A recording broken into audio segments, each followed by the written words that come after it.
Hey everybody, welcome back to the channel. Today I got a video on the top 3 reasons not to buy a flux core welder. A few months ago I did do a video on my top 3 reasons why you should buy a flux core welder.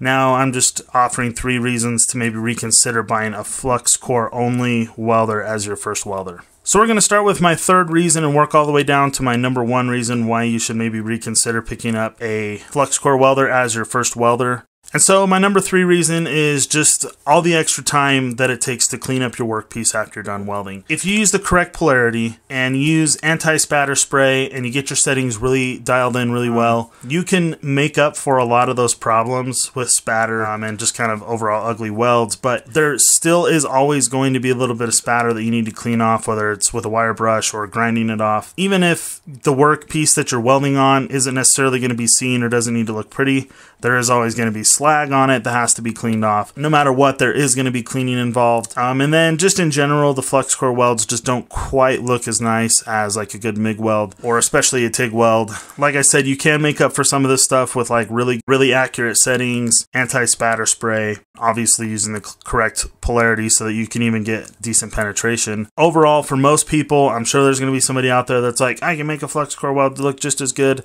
as any GMA weld out there.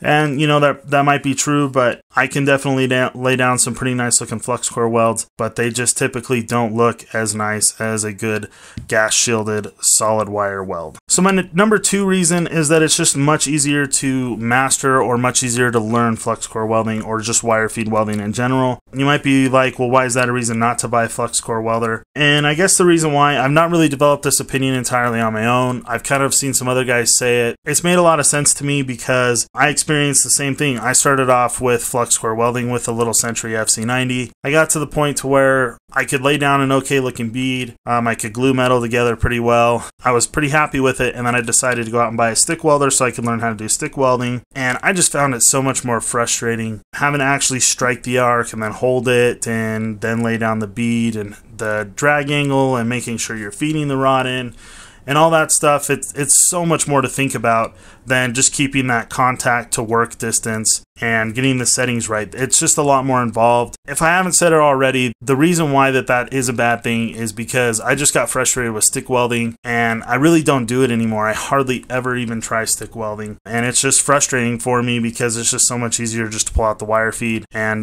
do MIG or flux core welding, and I literally just have no mastery in stick welding. I'm really awful at it. You know, I need a lot of practice with it. But once you kind of master stick welding, supposedly the other processes are supposed to become pretty easy. So getting to my number 1 reason is that it is possibly more expensive in the long term. If you go and just pick up a flux core only welder, there's no gas solenoid inside, there's no hose to hook up gas to, then you are stuck with just flux core welding with that machine. So this isn't necessarily to say start with the flux core welding process. This is to say maybe reconsider buying a flux core only machine.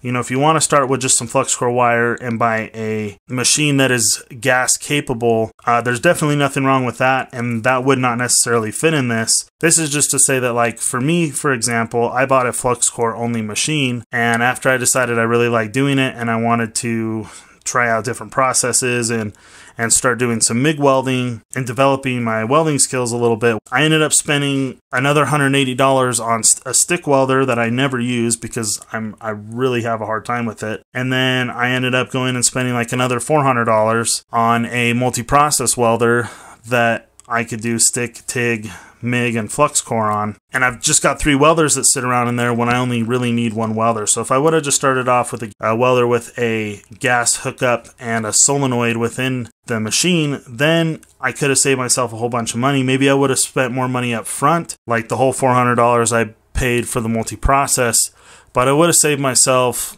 you know, another almost $400 in the long run. So even though it is a little bit more expensive to start with MIG welding up front, in the long run, it could be a lot less expensive to just start off flux core welding with a gas capable wire feed welding machine. So hopefully that was all coherent. I want to just kind of run over and summarize them again really quick. Extra cleanup time, that's my 3rd reason. It just takes a lot longer there's a lot of cleanup, and it takes a lot longer to clean up your weld. So if you have time, it's not a big deal for you, but if you want to be a little bit faster with your projects, it might be something you want to consider. The learning curve is much smaller compared to the other welding processes, and you'll just get pampered with wire feed welding because it's so much easier to strike up and light up an arc and then lay a decent looking bead. And then my number one reason is just that if you start with a flux core only machine, it's just going to be, it could potentially be more expensive in the long run.